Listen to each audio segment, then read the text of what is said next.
as you mentioned, you were the producer, the editor, the director of the movie, and from what I understand of what you said, it sounds like a very solitary experience. How did that process shape the film? It's very rare in our culture to have an opportunity to create art out of an iconic brand. And I say brand, and I don't mean to be cynical about it, but Bowie is a brand at this point. And there's brand managers who oversee these things.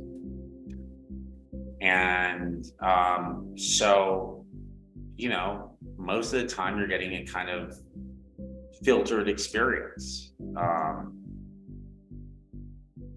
And the fact that I had no input other than David during the pandemic, that's something that I think there were two key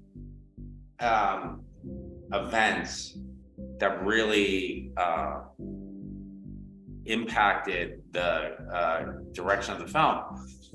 The first was January 5th, 2017, right as I was about to start the screening, I suffered a heart attack and flatlined for a short while. I was in a coma. And it was from that kind of perspective that I entered the work. And so I was quite open and receptive to David's teachings on how to lead a balanced life. I felt like he was speaking directly to me and telling me what I needed it. And so the film started to evolve in that way, which was quite, obviously unexpected. And then the second thing was the pandemic hit. And what happened when the pandemic hit is because of my heart condition, I couldn't be around anyone until the vaccines came about.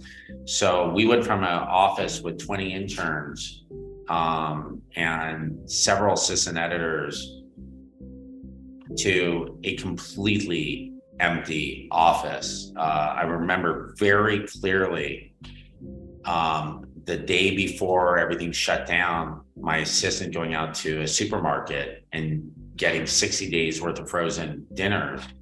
And we got a futon, moved it into my office. And my kids weren't as hunkered down as I was, and they were teenagers. So I couldn't be exposed to them again because of my heart issue. So I moved in here, and it was the world we all lived through. But I was alone with Bowie, an artist whose stock and trade is isolation and alienation and how to be creative during these, periods. And so that I felt like I was creating a reflection of the world that we were all existing in. And I don't think I would have gravitated towards certain ideas without that sort of conditioning.